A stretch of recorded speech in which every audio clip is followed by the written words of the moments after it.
Okay, so today I'm gonna discuss yung another series of techniques on how to solve several types of uh, differential equations. Okay, nagawa niyo naman ito no last week. But I would like to add yung lecture about this para pwede niyo siyang balikan and pwede niyo magamit as review material. Okay, so this is based on BOAS, no? So let's talk about linear first order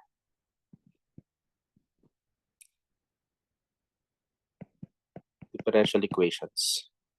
Okay?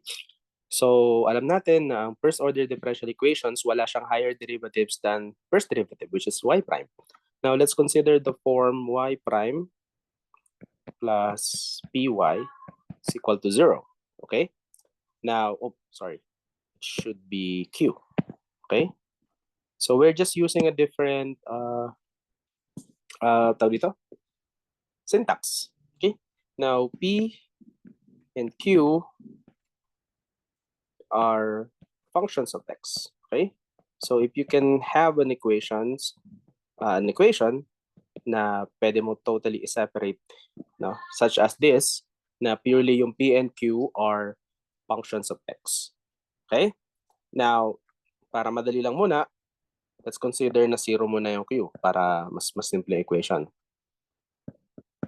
Okay? So therefore, we have y prime plus py is equal to 0. Now, in this case, madali siya. We can rewrite this as y prime is equal to negative py. Or we can write y prime as dy over dx is equal to py. Now, in this case, pwede na tayo mag-separate ng variable. Okay. Separation of variables.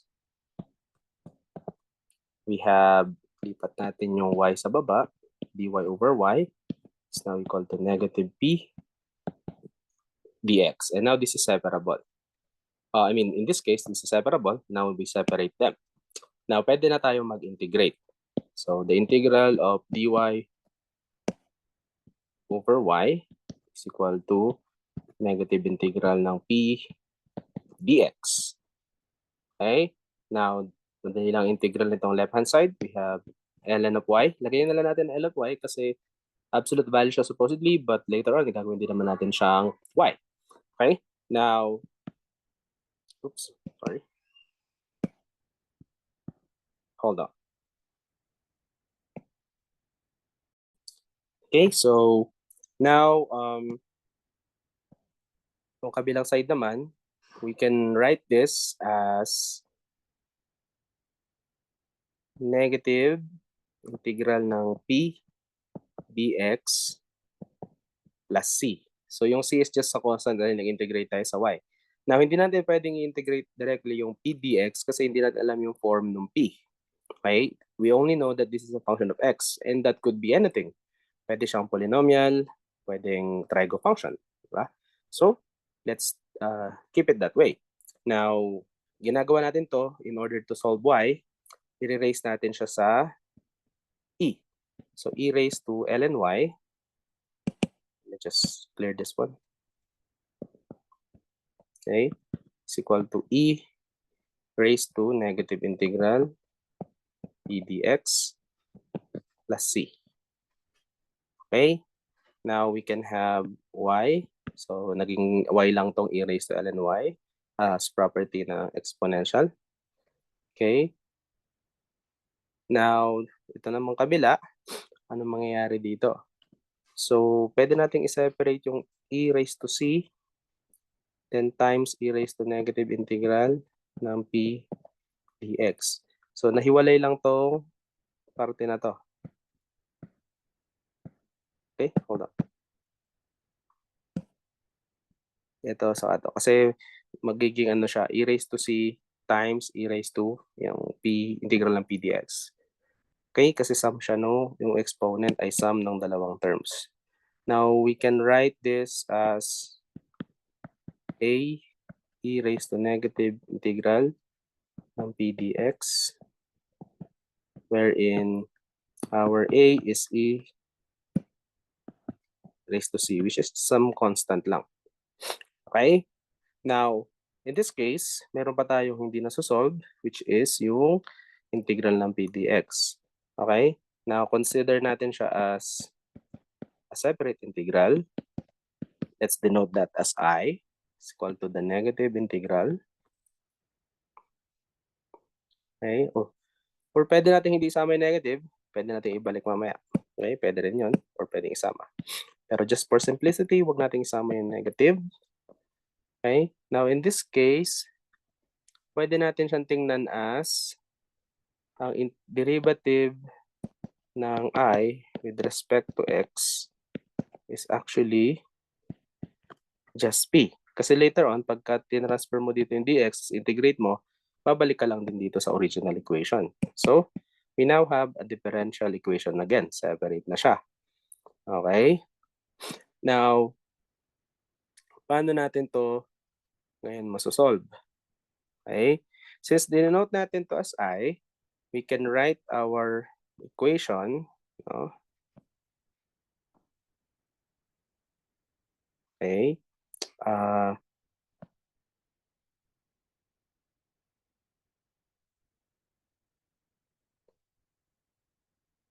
Itong na-solve natin kanina, oops, sorry. Ito, okay? We can write that as y is equal to a e raised to negative I. Okay, pinalitan lang natin yung integral since I is equal to that. Okay? So, now we have an equation na iba na yung titingnan natin. But of course, we have to take note that I is still an integral equation. So, we can rewrite this as y e raised to I is equal to a. So, a is a constant. So, yan yung ating equation. Now, paano natin to isosolve? Okay? Now, one way is to take the derivative of this equation, okay, with respect to x. So, let's do that. d over dx ng y e raised to I. Okay? Di-derivative din natin yung later, but naging constant lang naman siya. So, ito lang muna i-consider natin. Now, product rule. So, derivative muna ng y, which is y prime. Then, derivative ng e raised to I is e raised to I. Okay? Plus, constant naman yung y. Then, derivative ng e raised to I. Oh, sorry. Derivative muna ng y, then constant yung e raised to I. Plus, constant yung y, derivative ng e raised to I. So, derivative ng e raised to I is e raised to I times di over dx. Okay? Now, since yung ating di dx is actually p, okay, note ko lang dito. So, pwede natin palitan. Sorry. So, we now have y prime e raised to I plus y e raised to I times p. Isin ko lang.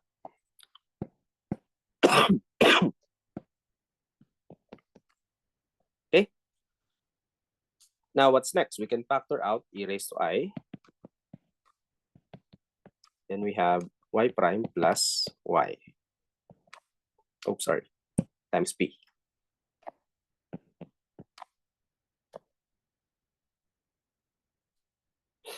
Okay? So, if you recall, this equation is actually equal to the original term natin. Ano ba itong equation na to? Okay, which is q. So, we can write that as that equation. Okay, so therefore, we have d over dx ng y e raised to I is equal to q e raised to I. Okay? So, since ang q ay function ng x and alam natin na yung I ay function ng x, okay, we can integrate yung buong equation na yun. So, therefore, we can write this as d of y e raised to I is equal to q e raised to I dx. So, ilipat ko lang dito yung dx. So, pag in-integrate natin to,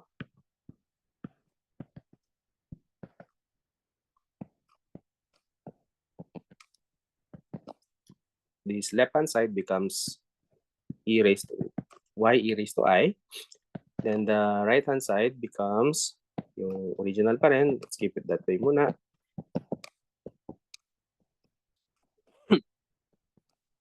dx plus c. May constant of integration tayo sa kabilang side. Okay. It doesn't matter kung ano ilagay nyo kasi later on pwede nyo na masolve yung constant na yun. Okay, it could be positive or negative number. Alright? Now, in this case, pwede nating i-divide both sides by e raised to I.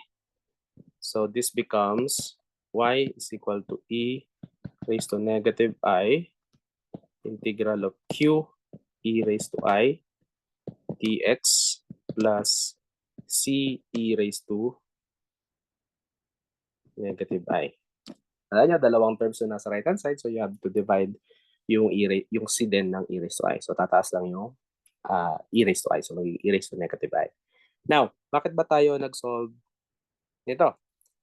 That means, if you have an equation that is of the form, balik lang natin dito, this form, y prime plus py is equal to q, strictly p and q are functions of x, pwede mo palang masolve yung solution using this equation.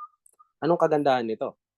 I can be solved as the integral of p dx, then q is a function of x, okay? So, mas madali ka na mag-integrate. So, essentially, parang na-bypass natin yung pag-separate ng variable. Okay? Okay, so, yan yung, I think nagamit ko naman siya. No? Now, let's use an example. Okay? Solve for quantity 1 plus x squared y prime plus 6xy is equal to 2x. Now, of course, this is not in form na hinahanap natin. Then we have to rearrange this. Okay? So, ang gusto natin, yung y prime ay separate. So, y prime, pwede natin gawin is ilipat natin yung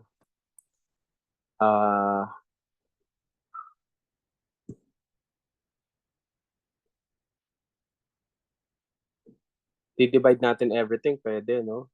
Wait lang. Pwede naman natin ilipat din. So, let's see. So, 2x minus 6y or xy. Then, we divide everything by 1 plus x squared. Okay? Now, pwede nating i-separate. We have... Sorry.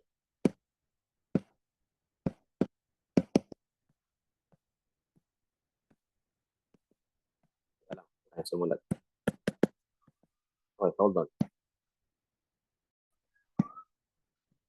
Okay, so y prime equals, pwede kong hiwalay muna yung 6xy divided by 1 plus x squared, then plus 2x over 1 plus x squared. Now we need function na may y, so ilipat natin yung 6xy kasi ito yung may y. This becomes plus 6x over 1 plus x squared y is equal to 2x over 1 plus x squared. Now, this is already on the in the form na gusto natin. This particular term and this term are our P and Q respectively. Okay? Now, since alam na natin yung P, we can solve for I. So I is the integral of p dx, which is, hold on, something wrong with the pencil. Okay, so integral siya ng 6x over 1 plus x squared dx. Okay, now how do we solve this? Pwede tayo mag-let u, no? Kasi may x tayo sa taas and we have an x squared sa baba, no? So, if sanay naman kayong i-diretso integrate, okay lang. But just to be safe, if we let u as 1 plus x squared, your du is 2x dx.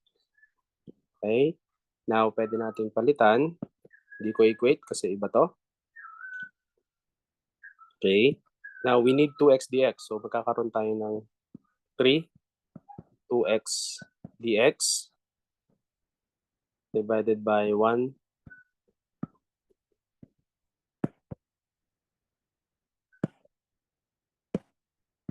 plus x squared.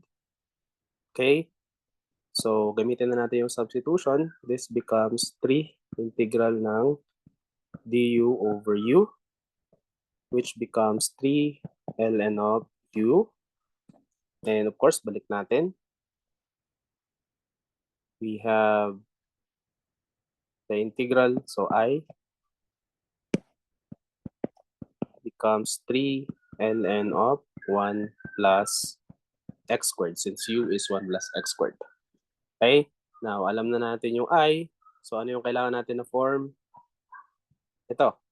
So, we need to solve for e raised to I and e raised to negative I. Okay? So, lagay natin e raised to I now becomes e raised to 3 ln of 1 plus x squared. Now, property ng ln.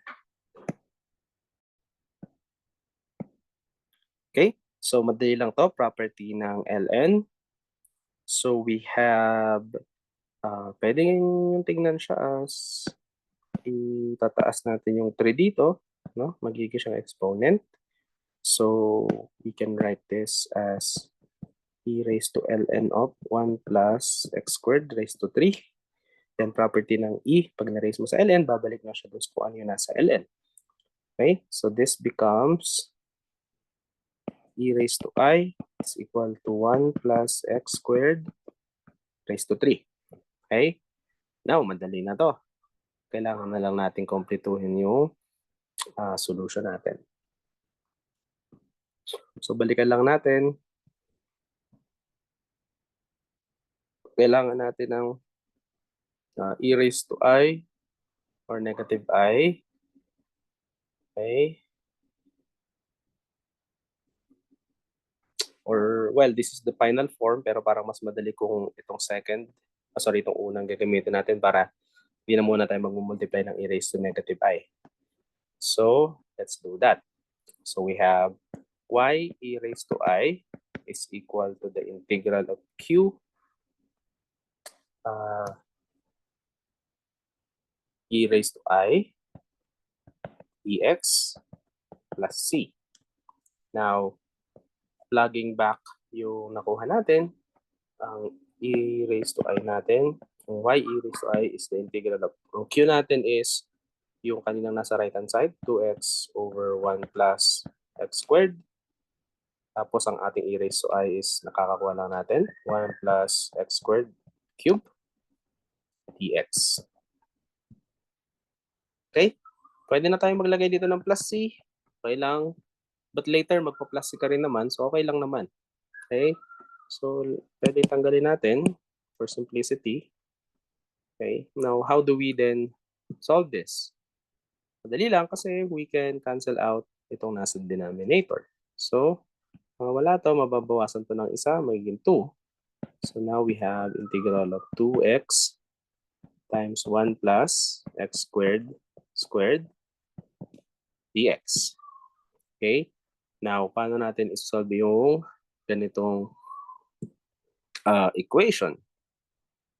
So, paano nga ba? Mag-e-expand ka ba? Or, dito, expand mo, tapos multiply mo, then ang haba nito, di ba? So, ano kaya magandang solution dito? Pwede kang mag-let you. Pag nag-let you ba,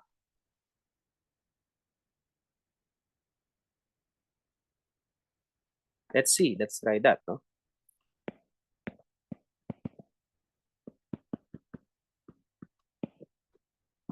Okay, kung yung buong to, du becomes 2x dx. So, meron tayong 2x dx.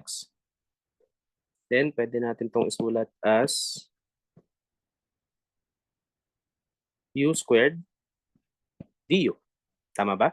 Kasi ang u natin na ito, we have squared, then yung du natin is 2x dx. So, tapos na. So, mas madali, di ba? Kaysa naman i-expand mo, then saka mo i-multiply ng 2x. So, we have u cubed over 3 plus c. Dito na tayo nag-plus c. Now, ibalik lang natin yung u. 1 plus x squared cube over 3 plus c. Now, our final answer is, lagay ko na dito yung y, e raised to I, is equal to 1/3. Lipat ko lang. 1 plus x squared cube plus c. So, ito rin yung babalik ka dito sa form na to. Okay? Then, saka ka mag-divide ng e raised to I. Okay? Now, dividing everything by e raised to I, ang e raised to I natin is 1 plus x squared cube. Tama? Note, e raised to I is 1 plus x squared cube. So, pag dinivide natin, nagigilang siyang y is equal to 1/3 na lang kasi pares cube plus c over 1 plus x squared cube. Now, that is our final answer. Okay? Now, mas mabilis siyang i-solve actually. Although medyo mas maraming extra step, but still, mas ano siya, mas comfortable siyang gawin kasi what you need is to create yung or rewrite your equation into y prime plus py equals q form and then solve for I, then madali na siyang i-solve. Kasi nga, everything that you have to do is with respect to x. I mean, yung integration. Okay? Alright. So that's, dito. That's our first example. Alright, how about another problem, no? Okay, so we have another example. We have the radium decay. Okay, so radium decays to radon, meaning na nabawasan yung ano niya, atomic number, nag-decay yung alpha particles, mga protons and neutrons doon, no? So, to radon, sorry.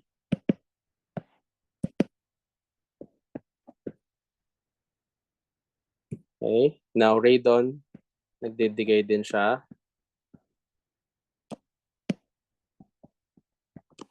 to polonium.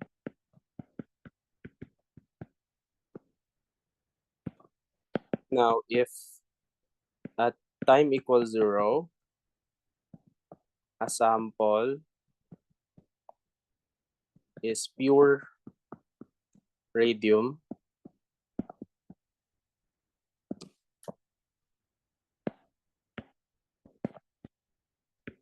how much radon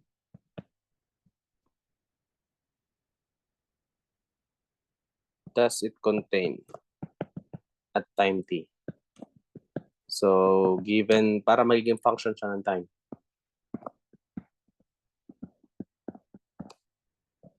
Okay? Now, of course, we need to define our variables. Okay? So,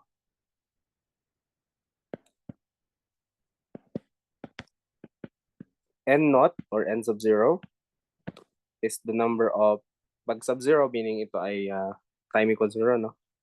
Number of radium. So ito yung una nating material, starting material. Number of radium atoms at time t equals 0. We have N1 equals to the number of radium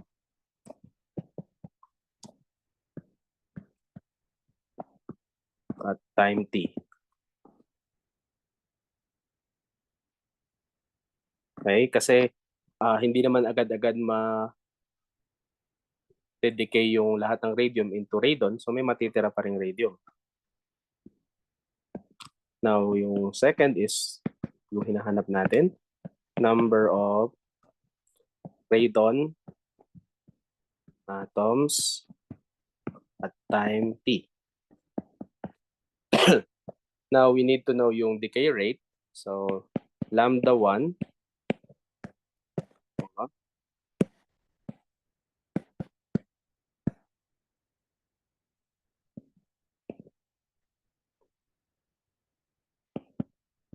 decay rate or decay constant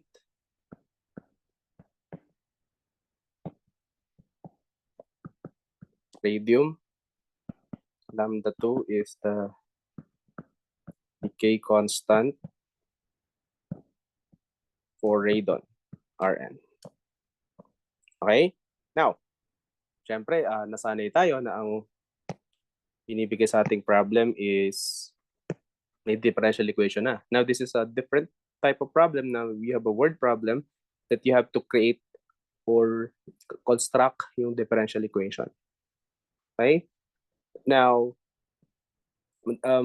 since we have dito, mga material na nagde-decay, okay, and with some constant, that means linear lang siya na differential equation. Now, for radium, dali lang siya kasi ang change ng number of radium, which is N1, with respect to time, since ito'y decay, negative siya ng lambda 1 times N1. So, ganito lang yung differential equation niya. Okay? Now, we have to know kung paano siya nagde-decay. So, we have an initial equation that is the number of radium atoms at some time t should start sa kanyang initial number, which is at time equals 0, times e raised to negative lambda 1 t. So, it's an exponential decay. Okay? Okay.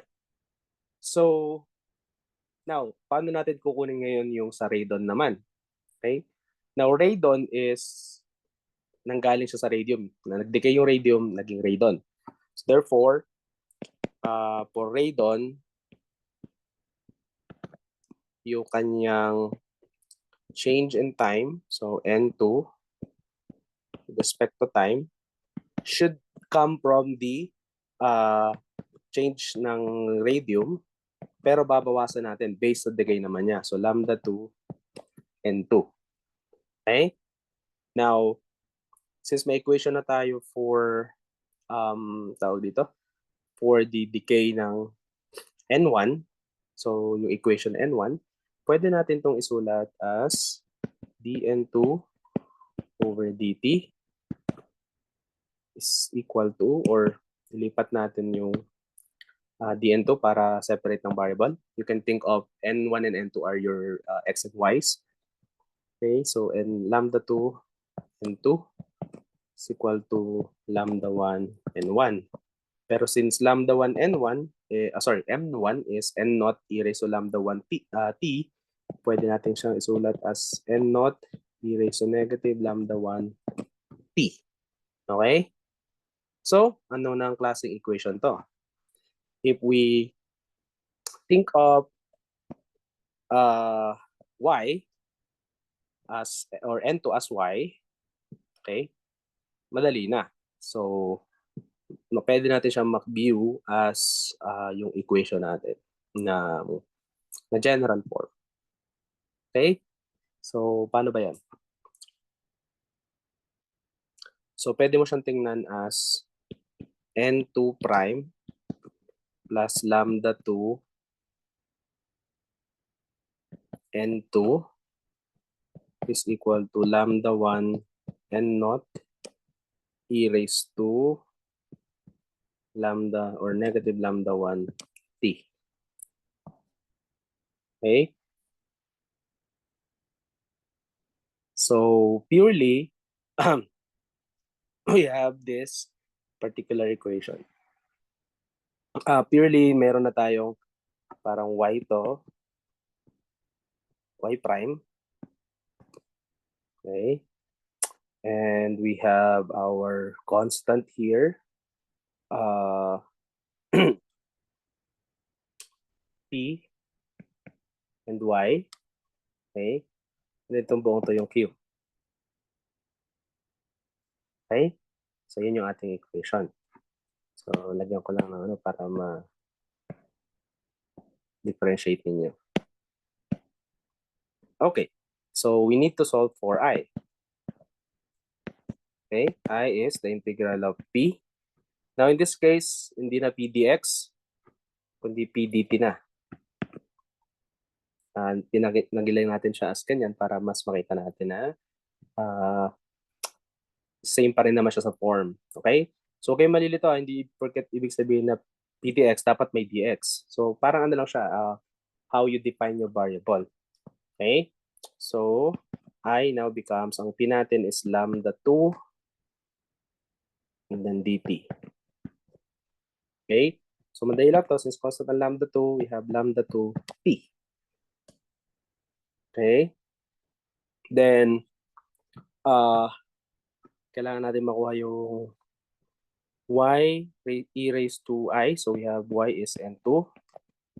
E raised to lambda 2 t, which is our I. Okay? Is equal to the integral of yung ating q, which is ito. So, we have lambda 1 n naught e raised to negative lambda 1 t dt plus c. Okay? Since lambda 1 and n naught are constant, pwede natin ilabas yun. So, we have lambda 1 n naught integral ng oops, sorry. Mayroon pa dapat e raised to I pala to. Sorry. Kailangan ibalikan ko lang.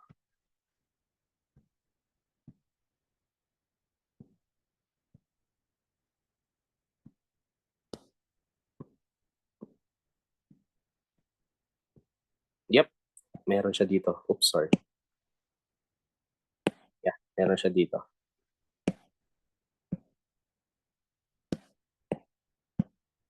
Okay. Lagay natin yun.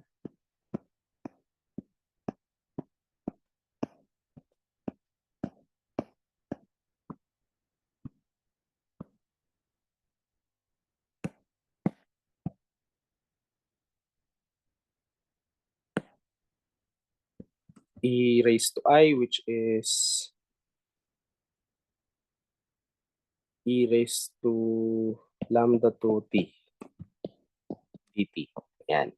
Now, pwede nating i-combine yung exponents nito since para sila ng base. So, e raised to lambda 2 minus lambda 1 t dt plus c. Okay? So, madali lang i-integrate ang e raised to constant times t dt. So, lalagay mo lang siya as constant. So, hindi na ako magle-let you. I guess, kaya nyo na itong i-figure out. So, lambda 1 and naught. Okay? Tapos, pwede mong gawin, bababa mo lang yung exponent. Lambda 2 minus lambda 1. Then, retain the integral. Yung exponential. E raised to lambda 2 minus lambda 1. Okay? T plus C.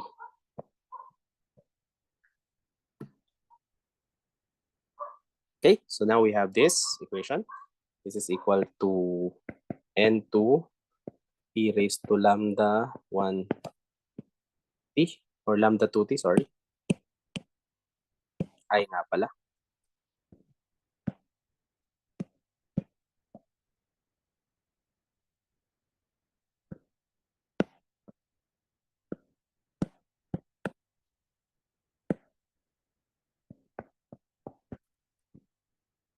Okay, so anong kasunod nito? Now, syempre, if equal yung rate, mawawala tong hindi pwede kasi magiging undefined. So therefore, we have to restrict our answer to not equal yung lambda 1 to lambda 2. Okay? And since yung number of radon is 0 at time t, so n2, pwede natin makuha yung constant. Okay? So, paano ba natin gagawin yon? So 0 to n2, papalitan lang natin yung n2 dito. So we have 0 is equal to lambda 1 n naught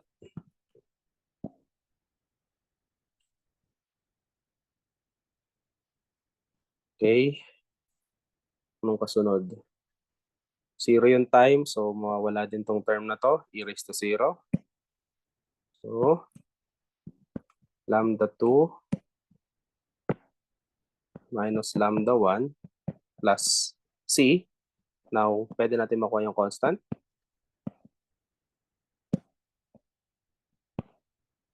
Negative lambda 1 n naught over lambda 2 minus lambda 1. Now, pwede nating ilagay yung sa c.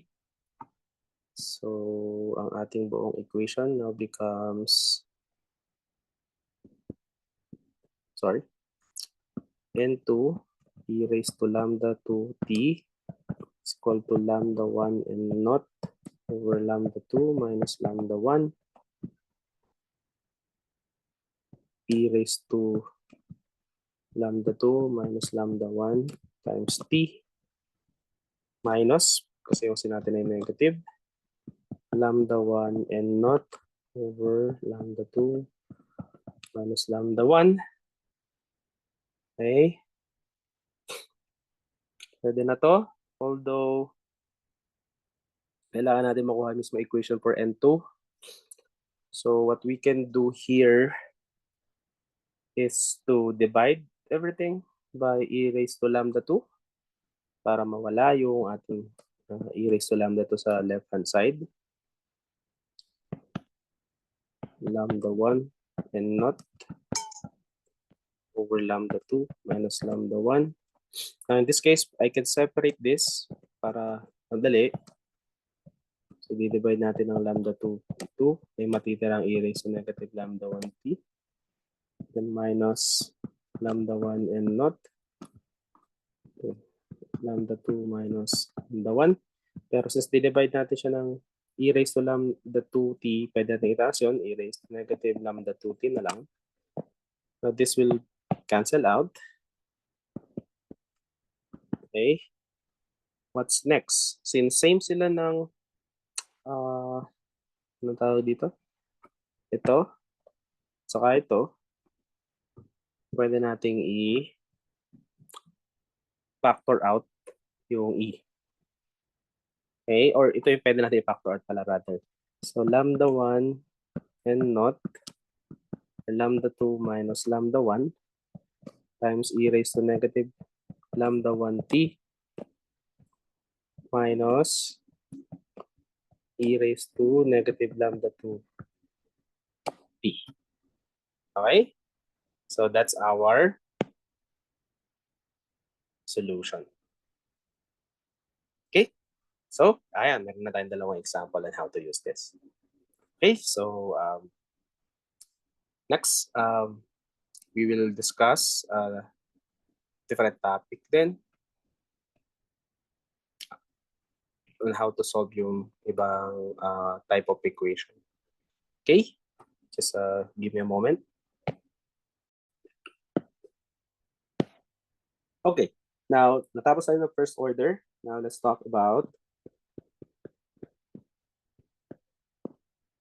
second order. Linear pa rin. Now, we will restrict our problem into 0 yung right-hand side. So, we have the general form as discussed before. A2 is a constant. D squared y over dx squared plus A1, which is another constant. dy dx plus A naught constant times y is equal to 0. So, ito yung limitation natin. No? So, this is a homogeneous equation since everything here is a derivative of y. Okay? Now, paano to sinusolve? Let's use an example. So, pwede natin itong isulat pala para hindi kayo malito. A2 y double prime plus A1 y prime plus A0 y is equal to 0. Okay? Now, ganito tayo na example. We have y double prime plus 5y prime plus 4y is equal to 0. Now, may technique na pwedeng gamitin dito. Let's use some symbol capital D as your derivative operator. Okay? So, equal siya dito. Therefore, pag nilagay natin na dy, this is equal to dy over dx or y prime. And furthermore, kapag second order naman, may second order derivative lang. Y double prime. So, pwede natin itong isulat as, hindi lang natin to, y double prime becomes d squared y plus 5 dy plus 4. So 4. So since ang ating first derivative ay d, wala na yung ano natin at itatanggalin lang natin yung sa y.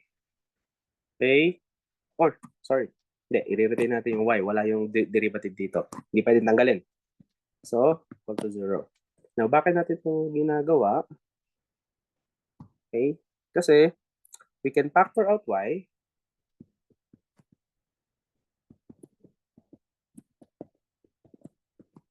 Okay? Then, pwede natin i-divide by y. So, matitira sa atin ay d squared plus 5d plus 4 is equal to 0. And that means, ang susolve na lang natin ay yung d. Okay? Now, pwede natin itong i-factor.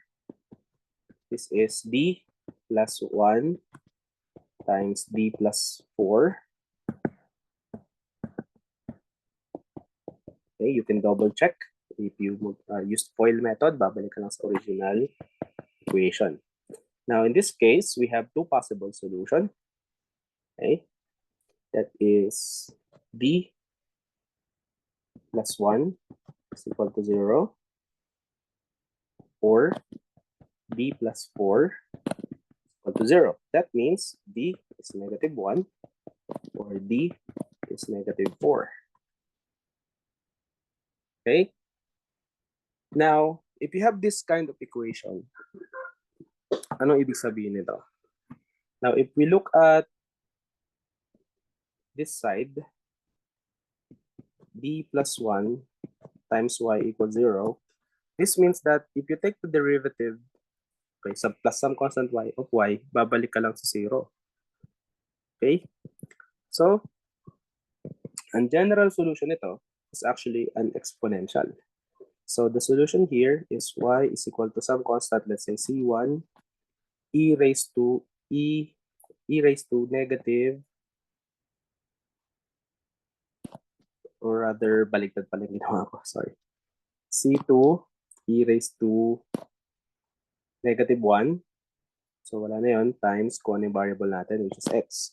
Now, for this case, we have d plus 4 times y equals 0. Ang solution natin dito is y equal to c1. Kung alin mauna, okay lang. E raised to negative 4. Ayan. X. So therefore, ang form ng solution natin, the general solution pag may mga ganitong problem,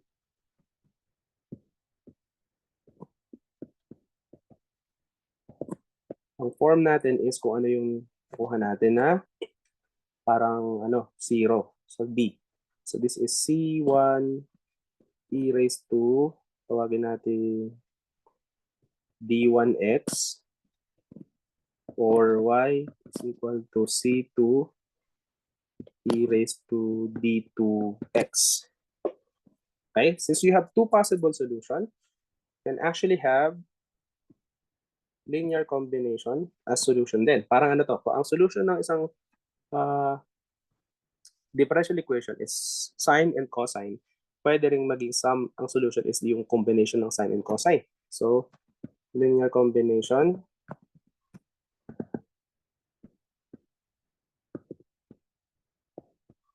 is also a solution.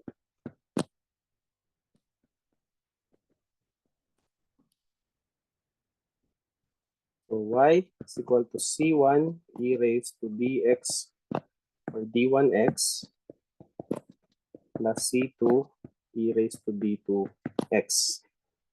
Okay? So therefore, kung ang solution natin kanina is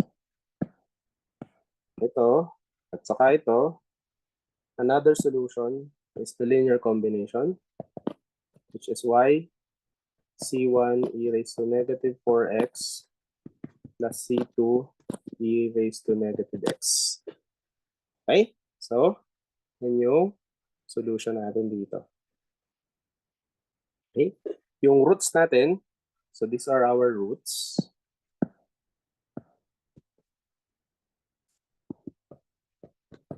Ang tawag sa kanila ay auxiliary or characteristic equation. Okay? So these are our auxiliary equation. Okay? So, i-generalize natin kapag may mga ganitong problem. If, sorry, or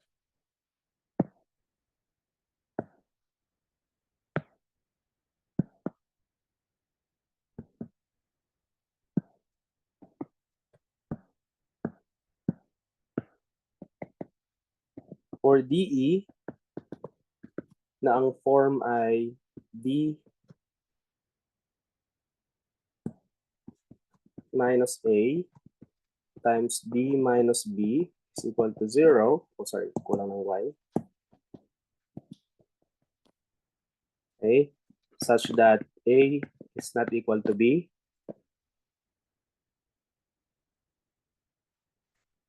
Ang solution natin is yung combination. Y is equal to C1 e raised to A x plus C2 e raised to bx. It doesn't matter kung anong gamitin yung dito, kung C1, C2, or A or B. It's okay. Constant lang naman sila. Okay? Now, how about for the case na equal yung A and B? Kung equal lang A and B, we only have one solution. Okay? So, isulat natin.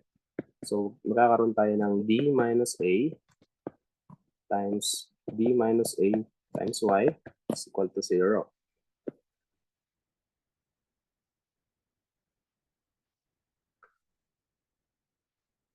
Now, if we let yung ating isang D minus A, Y as some variable U,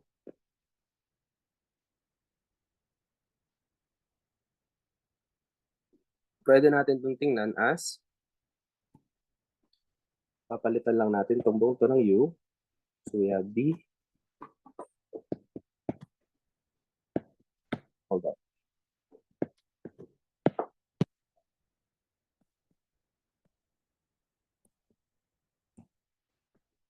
D minus A times U. Pinalita lang natin. is equal to 0. Okay? Now, binago lang natin siya as variable, di ba? Now, kapag meron tayong ganitong form, ano sabi natin? Magkakaroon tayo ng d minus a equal to 0, wherein our root is a. And ang solution natin in terms of u, okay, is some constant, let's say a. Sabi ko, you can use any letter dito, basta alam niyo ito ay constant. So, amplitude, e raised to ax. Kung ano yung nakuha natin.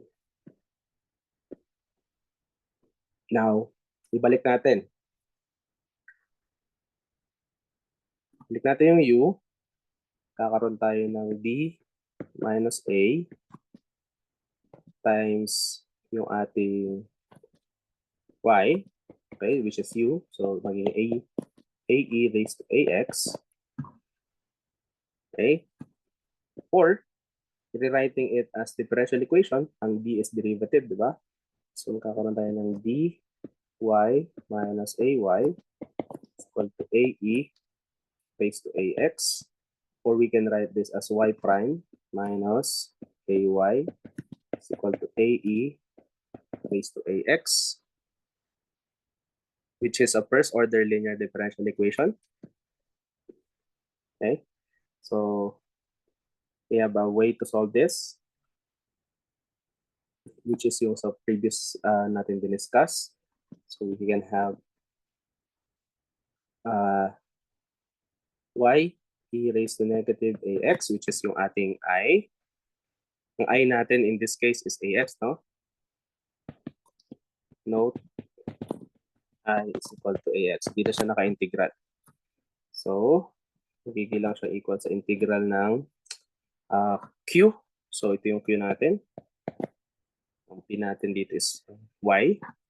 So, q is ae ax times e raised to I. So, e raised to, yung I natin na ax, so negative ax dx. Okay? So, di na ako nilagay ng plus c or kung ano mang constant, later na lang. Now, this becomes y e raised to negative ax is equal to, ano mangyayari? Yung dalawang exponential natin will cancel out. Nagiging e raised to 0 lang to. Now, this becomes integral ng ax dx. Okay? Now, the integral of ax dx is just ax.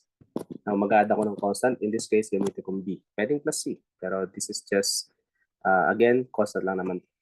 So, we have y e raised to negative ax is equal to ax plus b. Finally, y is equal to ax plus b quantity times. So, kung dinivide natin ito ng e raised to ax or negative ax, tataas lang siya. So, e raised to ax. Okay? And this is the general solution dun sa problem natin. Okay? So, yan yung pag-solve ng mga ganyang solution. Now, if you look at the original problem, which is hindi equal yung a and b, linear combination siya. Okay? Now, kapag naman equal yung a and b, all you have to do is to write to determine your a, actually a lang.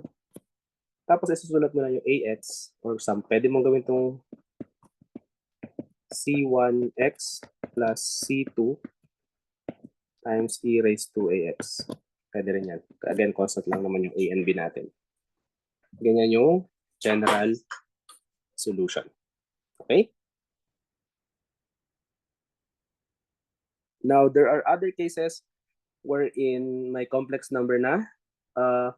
However, I guess hindi ko na muna siya ituturo sa inyo kasi we have a separate topic this for physics 1, 2, 3 wherein we have to solve for functions, even integration and derivative or differentiations ng mga complex functions. That means it involves imaginary number. Okay? All right. So there are other examples sa book. Let's try that, no? So, halimbawa, same lang din dito.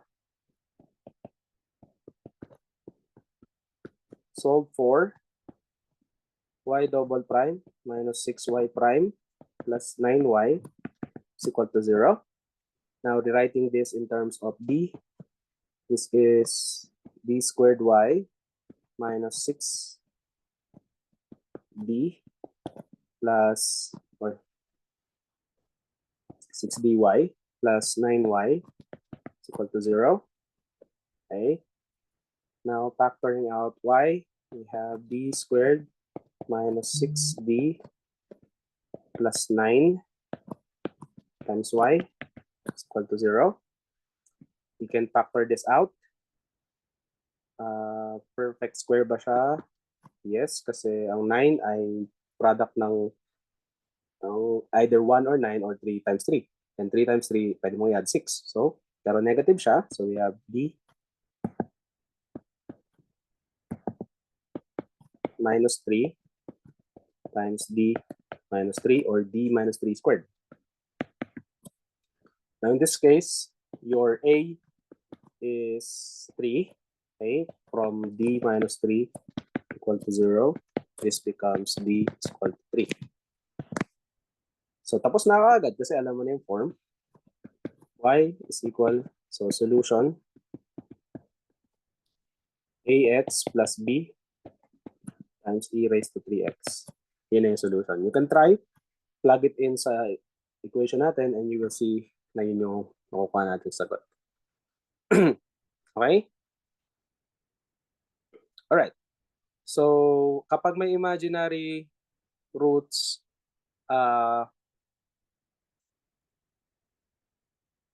kailangan natin ng other identities.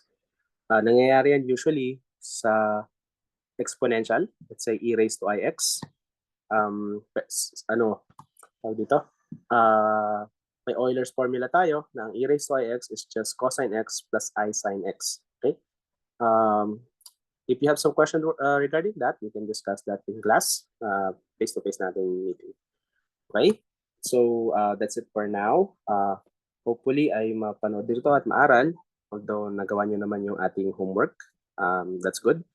And use this as part ng review para sa problem set and exam. Okay? So, yun lang. Have a nice day and stay safe.